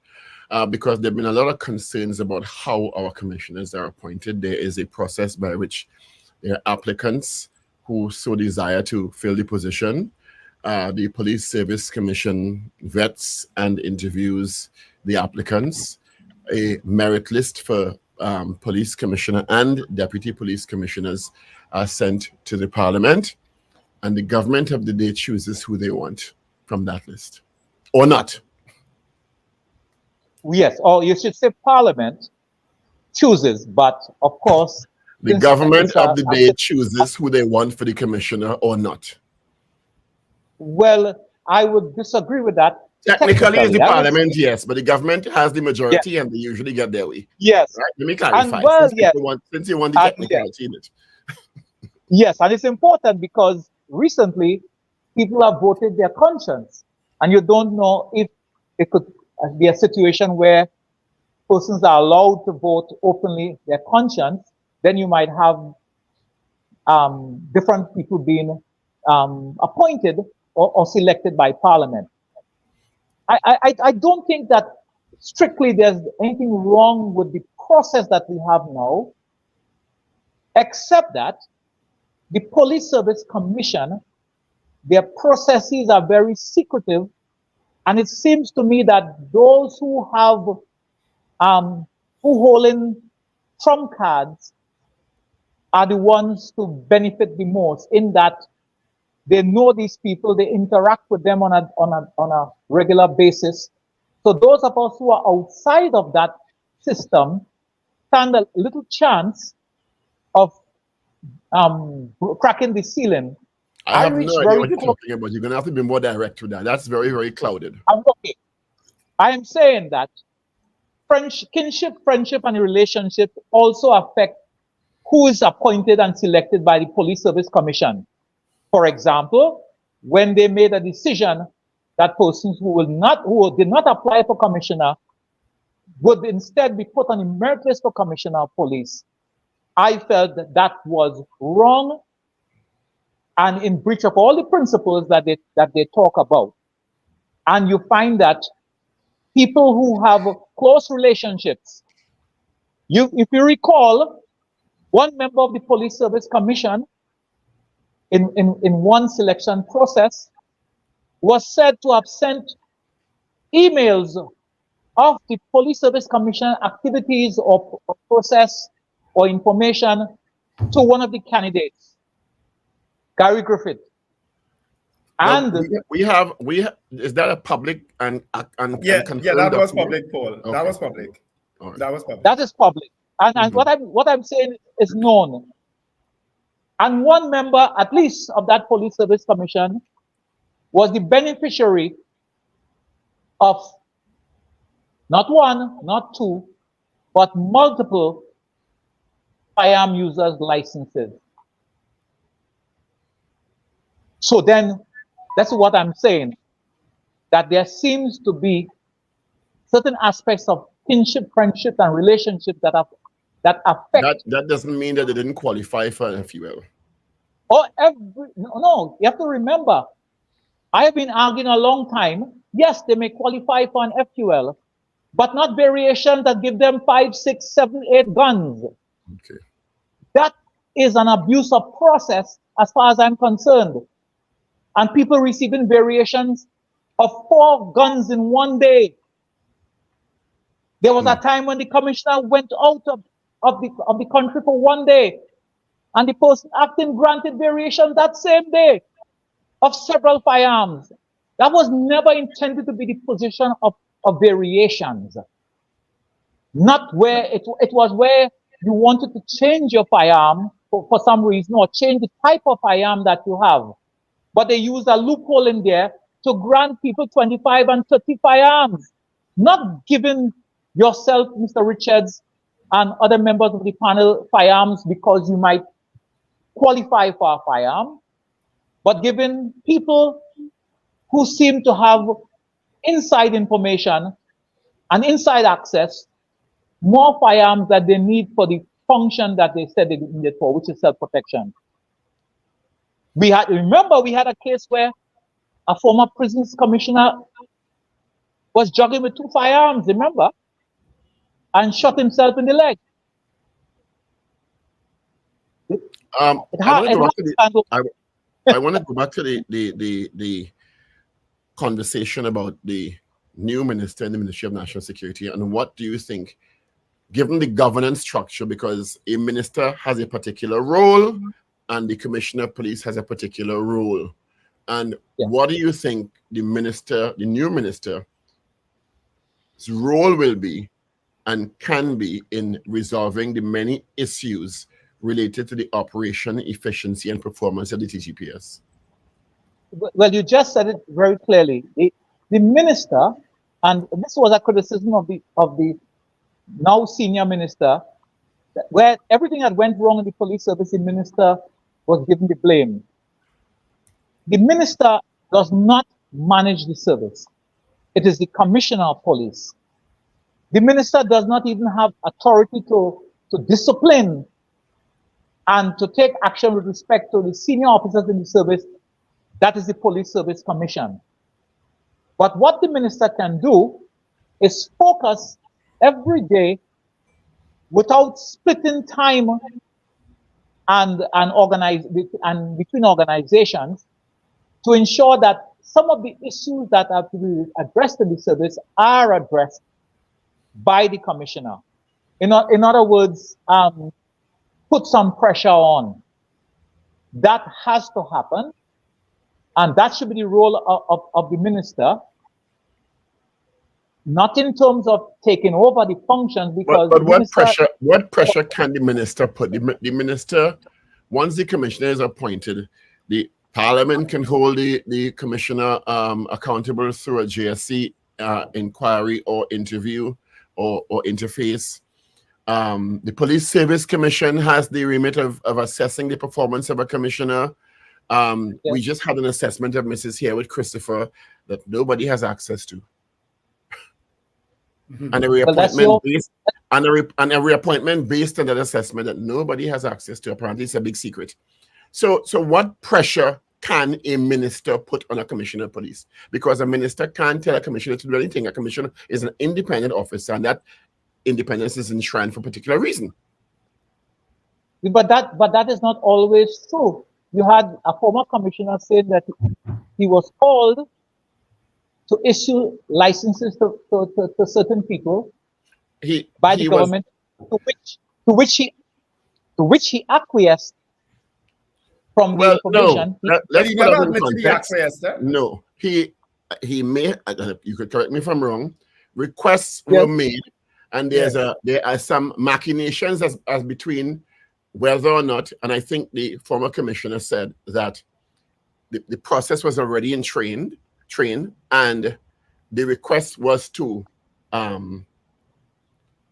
facilitate transportation of the said FULs to the person who's supposed to receive them. So it wasn't as if the person who asked, in the person of the Prime Minister in this case, that's what we're talking about, right? Let's not pretend, could have forced a commissioner to act to think that to give that license. So let's be very careful what we say. Exactly, and that is why when you have someone saying that they will giving money to attack political opponents, the hard questions have to be asked.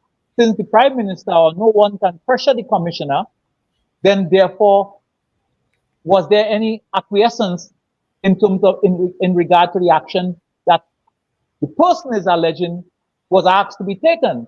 Because once you have that, then there's a problem. But in terms of the minister can be watching the police activities more closely every day, since that is the minister's only role and function. Basically, but you said the minister can pressure the commissioner, and the minister should not be able to pressure any commissioner. Listen, you can pressure without making demands, and you can make demands in a way that shows it is your authority to make demands. For example, you could ask information, you could request information, you could ask for reports to see what activities were undertaken or not being undertaken. And you can look at what the commissioner is supposed to do and to see whether those functions are being carried out efficiently. And the minister can say it, that it is not being efficient. And it is then for the other people, the Police Service Commission, Parliament, with people like yourself, to take it a step further. But it does not mean that the minister can't put pressure. What the minister can do, can instruct and order the commissioner to take specific actions in specific things. But the minister can recommend, the minister can advise, the minister can suggest, the minister can ask, the minister can do many things that tells the commissioner, we are watching what you're doing, and your assessment, especially, and not just the commissioner, the deputy commissioners too, because after this commissioner leaves, I expect that some of the guys and ladies, deputy commissioner and assistant commissioner sitting there, are all aspiring and jockeying to become commissioner of police.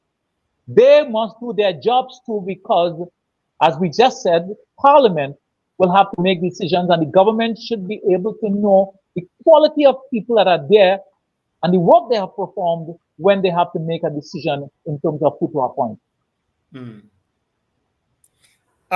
Just to correct Tony Stark, he said to correct him when you said that a former prisons commissioner, it was in fact a former prisons commissioner who shot it. The senior pharmacist also shot himself, but the former prisons commissioner was Dennis Pulchan, who had shot himself in. Dr. Hay, do you think it's appropriate for a prime minister, a minister of national security, and an energy minister to be making requests of a sitting commission of the nature that is in the public domain? When you say making a request, I about the fuels and the blasting licenses. That if we had to be made the emails that have been made public, WhatsApp messages that have been made public. Under the Firearms Act, the commissioner is entitled to receive recommendations. In fact, there's a section for it for persons who are applying for certain types of licenses. And you had a big argument in Parliament as to whether it was a request, whether it was a recommendation or seeking information. I would treat all of that as a recommendation, because if the Prime Minister calls and says, oh, what about the FUL for so and so? He is making an inquiry, but the person receiving it would know and would say to themselves that the Prime Minister wouldn't be making a query for a person who is totally unsuitable for receiving it.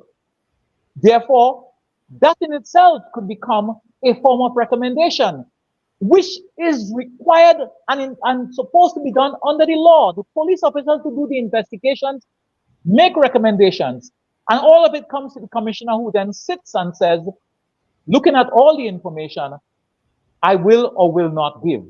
So there is nothing absolutely wrong about what was done in terms of making an inquiry, making a request, making a recommendation, doing a follow-up. Of course, the person who has to make the decision cannot allow that to influence the decision where they would bypass things that would otherwise disqualify that particular candidate. And so we have no indication that that has been done. In terms of by the commissioner? Yeah, we have no indication that any established process was bypassed prior to that. We have no information about that. So we need to understand. Exactly the point. And because you could have recommendations being made even before, as I said, before the person make an application. If I had my way as Commissioner of Police, I would ask every judge, every magistrate, every member of parliament, every senior businessman or some persons in particular position, whether they wish to be considered for a firearm for personal protection. And if they say yes, then I would say, here's a form, apply. It does not mean I would automatically grant it, but what I would have done is allowed persons who I believe in the society ought to be armed with one gun, not 5, not 10, not 15, except they're doing hunting as well, and they could get 2. And then we go through the process for looking at the other things that could disqualify them from obtaining it. And the question would be asked, what would disqualify a judge, let's say, from obtaining a firearm if that person is still a judge? You see?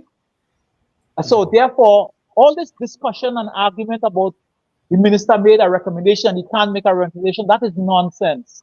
It is allowed under the Firearms Act. Yeah. But the minister, I did not like the way he answered the question, because he was trying to dodge away from the answer, say it's not a recommendation. Yeah. I do not think that he understood the full import of what the Firearms Act allows. Yeah, I said the same thing. I said the same thing. There's nothing wrong with a minister inquiring or asking anything. Just say, I did, on behalf of the officers who are under my remit. I did. Nothing wrong with that. Well, and I can tell you that when the opposition were in government, similar requests or in treaties or recommendations, follow-ups or recommendations were made. Yeah. And you had one commission. I don't see anything wrong with it, so I don't know what is the big argument about. I gathered, Dr. Haid, that you, in principle, you don't have a problem with the issuing the amount of firearm users license that were issued. You have your problem would be the variations with the amount of variations that were made. I gather that. Exactly. So when somebody says I issued let's say 7,000 licenses to law-abiding citizens, but when you look at it clearly, you might see that it is not 7,000 but 20,000 firearms were given out to those under those FULs, because people not counting the variations as a separate FUL, as the same FUL. And then you say, well, none of these firearms were used in the commission of a criminal offense. How do you know that? You'll have to know where every firearm is at every possible moment. And not only that, millions of rounds of ammunition also accompany those firearms. So how do you know that they were not used, sold, resold, and all of that, and used in crime? And all of that comes from the loose way in which certain things were done. And remember, some of the firearms, it was alleged that the persons who signed the application form, who signed the approval, was not the commissioner of police at the time. Well, you're saying that's an allegation. So if you're saying it's alleged, no, sir. I could say this, and you could ask him himself. But you're just saying it's an allegation. You just said it is alleged. Because no one has been convicted in court, but you can say what the allegation is, because the police officer has been charged in court for signing, including signing applications where the commissioner is the only person authorized to sign. And some of the signatures that appear to be the commissioner's signature, the commissioner is saying, I did not sign that. It is not mine. So then what you're saying is that they're based on that, and also the issue, because this question was asked in Parliament about the ammunition. There is a serious gap, to me, with oversight of FULs granted to private citizens and their businesses, and I guess in some cases, security companies, and the ammunition companies that in the country, because the state is on record as saying that, well, there was a gap in the tracking and the oversight of this to see, well, for example, if they give Richard Ragoobarsingh an FUL and 300 rounds of ammunition in a year, we don't know where the ammunition went. We may be able to track the firearm and the use of it when it comes to the renewal, but there's no proper system in place to track the ammunition. Yes, and that's a serious problem. And that lack of tracking, lack of follow-up, that gap is the full responsibility of the commissioner of police, whoever he or she may be. And that person is accountable and responsible for everything under that. And see, people can talk that and say, well, no guns. Now it has changed, because I was the one who started saying in voice notes, it is impossible for you to say that no gun that you issued was used in a criminal offense. And you members of the media would just let the person repeat those talking points and not ask the hard questions. So, like, for example, that's why I said, well, the other side of it, and Dr. Haid, is that you're an attorney at law. And has there been any report in the newspaper or from the commission, the TTPS, that a legally issued FUL has been used in the commission of a crime? No, what they have said, they have actually found evidence that and I could tell you that it has been used. No, you see, you have to know what a crime is, and maybe that's the problem here. If a man takes his licensed firearm, shoots his wife dead, and kills himself, is there not a murder? Yes. And is And there not a suicide? Did that not happen? If you're talking about it has happened on more than one occasion. Are we talking about the issues with the defense force officer and or police officer? Or are we talking about a private citizen? Because in the case of the defense force officer, I'm talking about private citizens. Well, then you're right. You're absolutely right. That's a crime committed. I know the cases too. Yeah. Let me give another example. Another example, and I agree with Dr. Haid here, is that there have been instances where people, licensed firearm holders, take out a gun and threaten people in bars and so on, in pubs and so on. That's a crime also. Yes. Isn't it? And you have to look at whether if a firearm has been discharged without reasonable cause within 40 yards of a road, that in itself could be a crime under the Firearms Act. Yeah. There are so many offenses, and it's impossible for us to know unless, as Dr. Richards was saying, we're able to track each and every firearm and each and every piece of ammunition, because we don't have all the firearms. We're supposed to have it, and I think they're doing it now, where all the firearms that are issued will be somehow fingerprinted, for want of a better term, so that if it's used in a offense later on, and you find certain things, you might be able to trace it back. But that's a difficult thing to prove and to even investigate. But the facts are that we have issued firearms to people and ammunition that we're not even sure, and those people are now targets because the criminals know that they have it, and they know they have plenty. So if they leave their house and they go out with one, what happened to the other 10? It must be in the house somewhere, and they will all become targets because people are not as careful as we think they should be with firearms. And we keep thinking we are America. We are not. Are you suggesting in any way that might be the cause of some of the home invasions that we would have seen prominent in certain places? Look, one former commissioner told me of a case where it was alleged that police officers were renting firearms from the station and used to commit offenses, and then renting from whom? Renting from whom? From the police, and return to the station after. And well, I'm glad you turned down this road. I'm glad you turned down this road, because what do you think? And arrest people. What do you think can be the effect? Because we've heard over the years, and I'm glad that you're keeping in touch, which I'm not surprised that you're doing. Cocaine get eaten, rats eat cocaine, guns and sealing in police station, PCA investigating X and Y. If you read the PCA report every year, their recommendations to disciplinary action, their recommendations to criminal investigation and charges, very often not operationalized, not executed.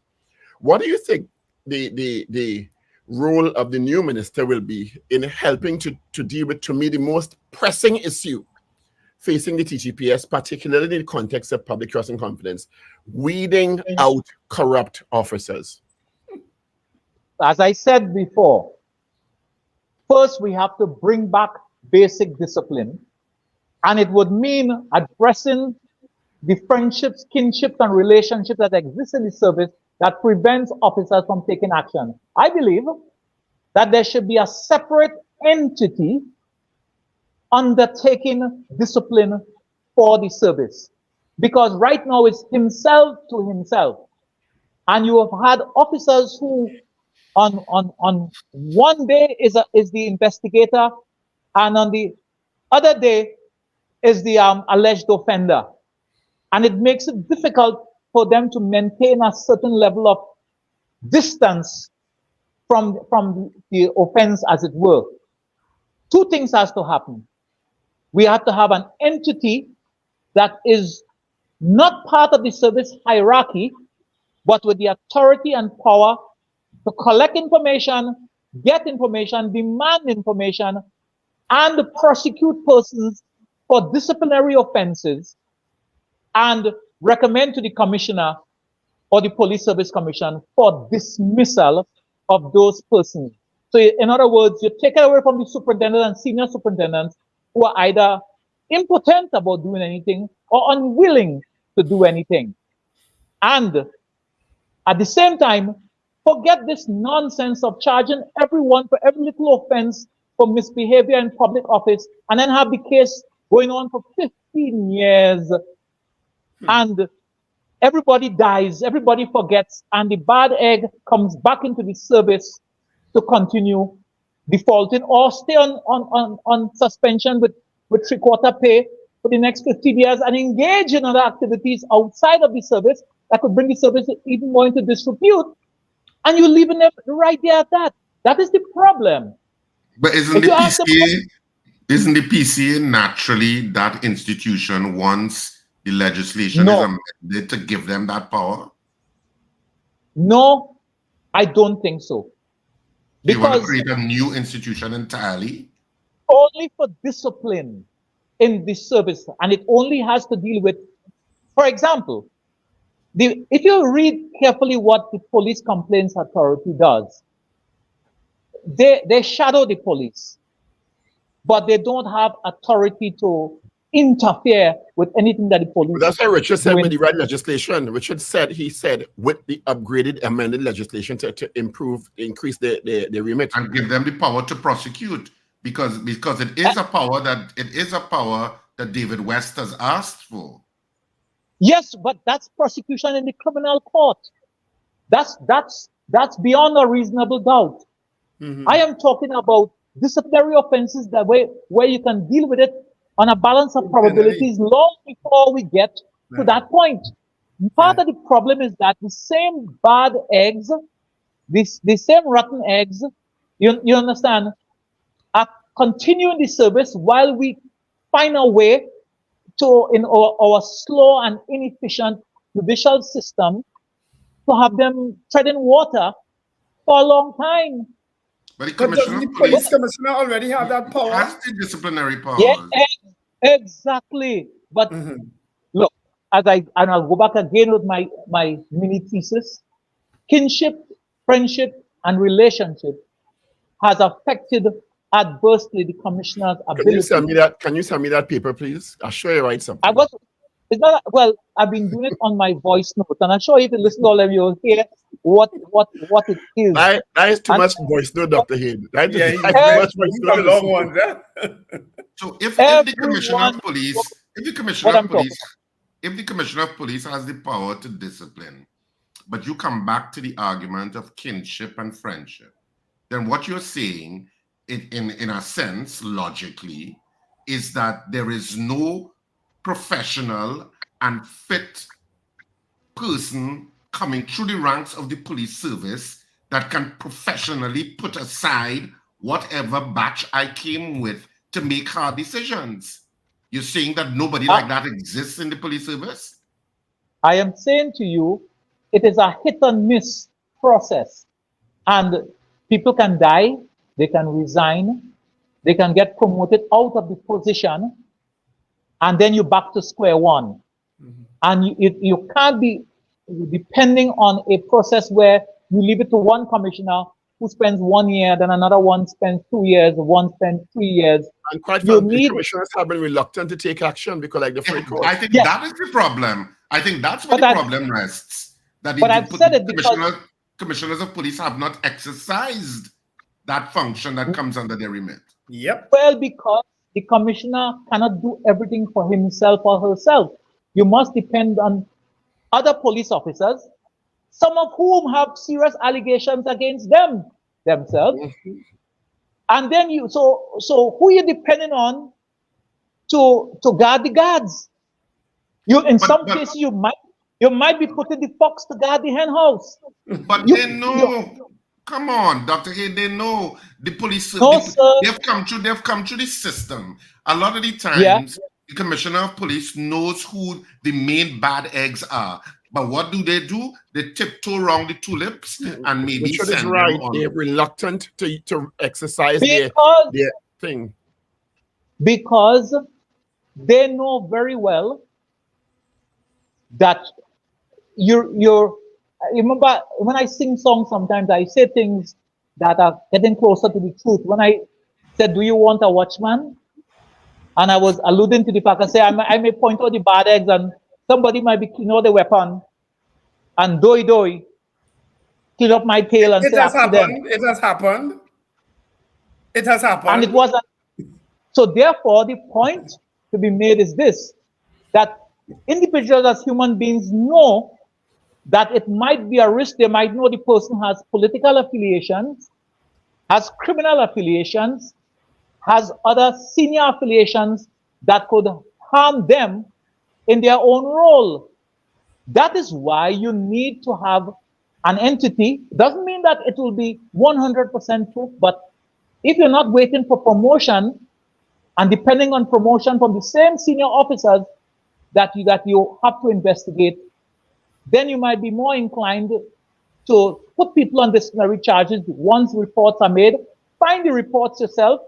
Do just like the PCA. If somebody reports to that entity, they take it and they ask for the evidence that the PCA will be unable to get in many instances, and you put the person on disciplinary charges. You have a tribunal to hear the case.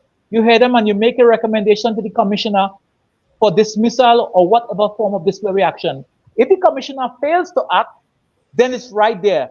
But as it stands now, the commissioner hardly even getting anything, because if somebody's strangling the hose at the lower end here, no water coming out the nozzle. Dr. Hill, are you willing to take some calls? Yes, sir. Trinidad and Tobago needs an TTPS, needs an equalizer and a beekeeper. Watch those two movies. Equalizer and beekeeper. Watch them. That's what we need here. No, I watch both.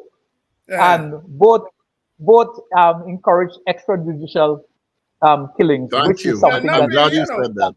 Because in a couple of them, people were handcuffed and tied up and left there for the police to come for them, you know.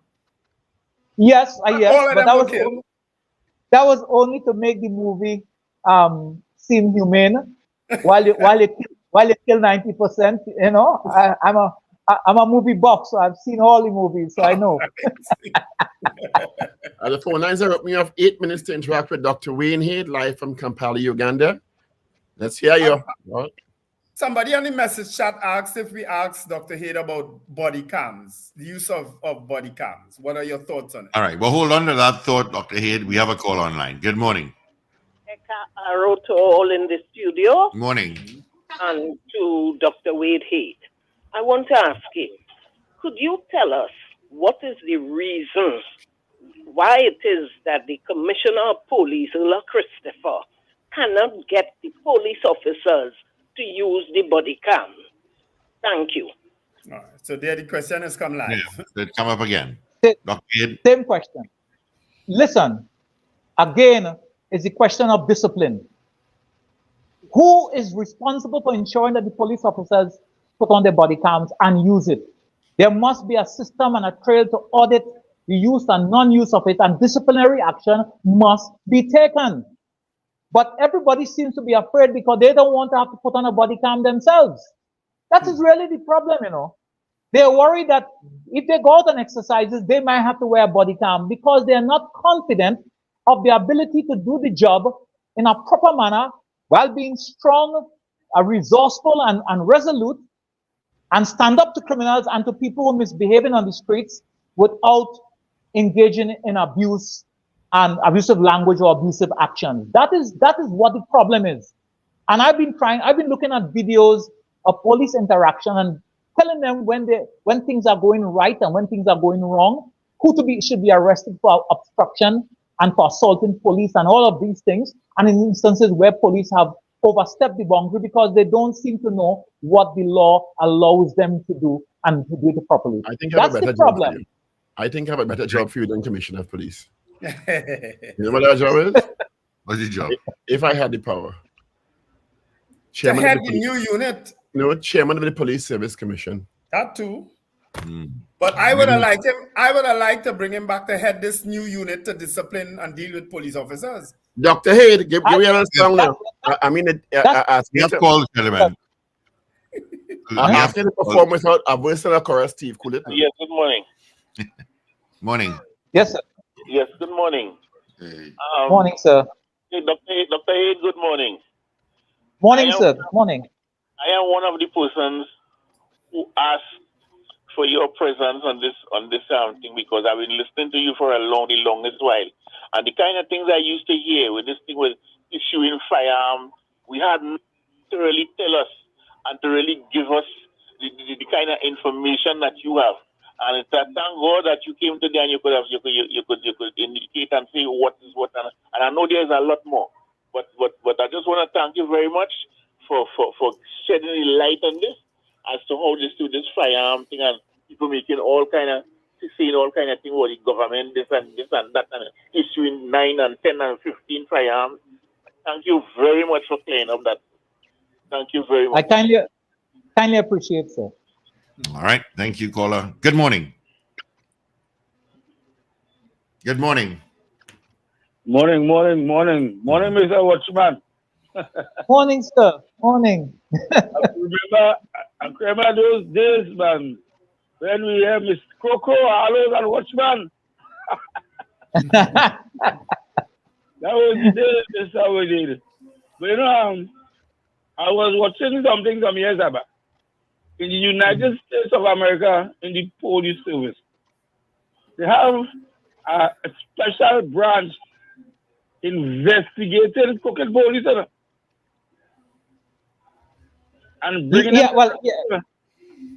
Yes, but the United States is a complex system, and the power rests with different people at different levels. So when you talk about established police things, and that's when they talk about internal affairs. But you have the FBI on top of them to investigate certain kinds of crimes committed by other people.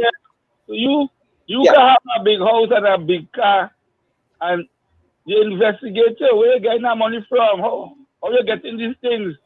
And when they realize how they're involved in illegal activities. Well, we had a process in the service for declaring you indebtedness, and it was observed more in the breach because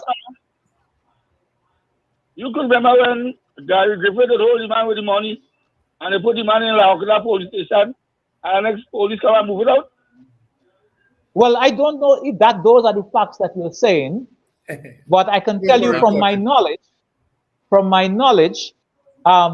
things have disappeared from police stations. The rat eating the cocaine. Let me tell you, Dr. Richard, I could tell you that is possible. The rat could eat anything that you put there, provided that it's there for a long enough period and things have broken down to a large extent. For that to happen, it meant that and I know for a fact, our exhibit system broke down, where you go into a property room and you'll find 9, 10, and 11 exhibits on top of each other without any control, and anything like that could happen. That in itself is wrong, and that is what could cause these things. It goes back to the lack of enforcement of disciplinary measures and for breaches in protocol. We have 2 minutes left, and several people are asking, because this is a pet peeve of this show. Do you think there's a willingness for police to embrace the issue of body cams for transparency and accountability based on what you've seen? And people are asking for a verse and a chorus before you go. Right. No, they are not willing, and they have to be forced. If you remember, in the United States, in many of the police forces, they had a similar problem in the early. But now people have begun to understand that it can be also their savior when certain incidents happen. If you are confident and strong in your knowledge as a police officer, going outside there and talk, even if you have to talk still and say, stop, don't come here, don't move. Or if you do this, I am going to tase you. or spray you with pepper. You can stand up. But what happens, our officers seem to be so unsure of their ability that the only thing they could resort to is obscene language and sometimes unlawful assault. But if you know your job, you could take down people, you could arrest them, you can neutralize them with your firearms if necessary, and the body cam is going to save you. But until that happens, the commissioner of police and the senior officers have to take strong action. But some of the senior officers themselves are the ones resisting. And that is where the problem comes about with lack of discipline. Let me put in the proviso. We're not paying you. There's no contract to sing, but you have to do a verse and a chorus whenever you're at the time. Okay. Dr. Hill, yes, sir. Just before you do the verse and chorus, after our last interview, you would have been contacted by a guy named Gershwin Stephen who lives in Portugal. You and he play hockey together. I understand we have an invitation to come to Kampala, Uganda, and we are going to be accepting it. I'm just letting you know that, right? Well, thank you very much. I've had 2 groups of trainees who have come recently, and I was able to show them around. One was the someone who in charge of security at NCC. And what I want to the song I would like to give verse and I'd like to give you is the song I believe what caused our problems in Trinidad to escalate to this point. I believe a lot of this is linked to the 1990 coup, attempted coup, where the prime minister was shot, where people committed serious criminal offenses and yet still were able to escape. I have said that over and over. Crime took an inflection point after that time when people when consequences were not commensurate to treason. So it was the Muslimin, and then it become what? The Muslim gang, and then you have the splinter into 6, 7, and they will go all the way up into all the numbers just now. And that is where it started from, because there was no accountability for those persons. And everybody have to take responsibility, because I know people sneak copies of the amnesty out of the Parliament building in their underwear, you know, and they didn't get searched. But anyhow, that's another story. Are you saying he's on this show somewhere? No. I like to hear you. I just love to listen to you. Go ahead. Sing. Right. So it's called amnesty. Divided opinion, mixed up reaction. Now that Abu Bakr is free, some say they never thought that a sober court would have give killers amnesty. Well, my friends, you know this is Trinidad, and these things happen all the time, where the innocent ones they suffer, while the guilty escape with crime. Some people say I'm nice, while others say I'm nasty. But take this little advice. What has happened in this country? Baka said in them was so evil, we better off if all of them dead. But you know he still pardoned Robinson and killed some innocent ones instead. Now the state have to end up paying he with them same poor people money. And now the only struggle he have in life is how to rest a baby on his 3rd wife. So why the hell we vote for a government? Why the ass we don't scrap the parliament? Anyone can run this country. All you need is a gun and an amnesty. Dr. Hey, thanks a lot. You know we calling you once a month. So we're calling you once a month. You know that, right? He knows. Thank you so much. Have a great afternoon in Kampala. We appreciate you. And happy African Emancipation Day. And happy African Emancipation Day. Yes, to all of you in Trinidad. I'm in the motherland. You are in the adopted land. Are there any celebrations in Uganda today? No, actually, it's you remember they don't have to celebrate emancipation. Only those from the diaspora who are here. There's a group and they have their own activities. But right now, there are some demonstrations going on in the city. I think some people want to follow the U.S. model of storming Parliament, storming Congress. Remember, That was then followed by Kenya, right? And then some people are attempting to also adopt that model here, but I think that everything has been locked down. I think it's World International Persons of African Descent Day anyway. So yes. And that includes everyone who has any African blood in them, even claimed or not. Yes, even what do we call what I call them 1%ers, you could call them the one drop. There are a lot of people trying to have more than one drop. Have a great day, Dr. Heath. All the best to you. Right. Thank you very much. You have a great weekend. Day. Happy African Emancipation Day. You can go out and join these celebrations and the parade tomorrow and enjoy yourselves at the Lidge Umali. What's the name of the village? Umali Village. All right. Have a great day. All right, folks. Also, happy African Emancipation Day to the entire diaspora in Trinidad and Tobago and all over, because we have listeners from all over. And have an absolutely beautiful holiday. And remember to let go and let God. Yeah. So happy African Emancipation Day, Trinidad and Tobago from the Power Breakfast Show. Just reminding you, of course, that theater will be on next week. A Lot of Madness starts at Sapa at Saturday at 8:30 and Sunday at 6:30. Tickets will be on sale today. From this after noon today. You should be able to get your tickets at all of the outlets, the K-Squared Fashions outlets in C3 Center, Gulf City, and Brentwood Mall in Chagonas, as well as Friends of Marabella by the roundabout. The Sapa box office opens next week, Wednesday. Have a fantastic day, whatever you do today, and enjoy the holiday too.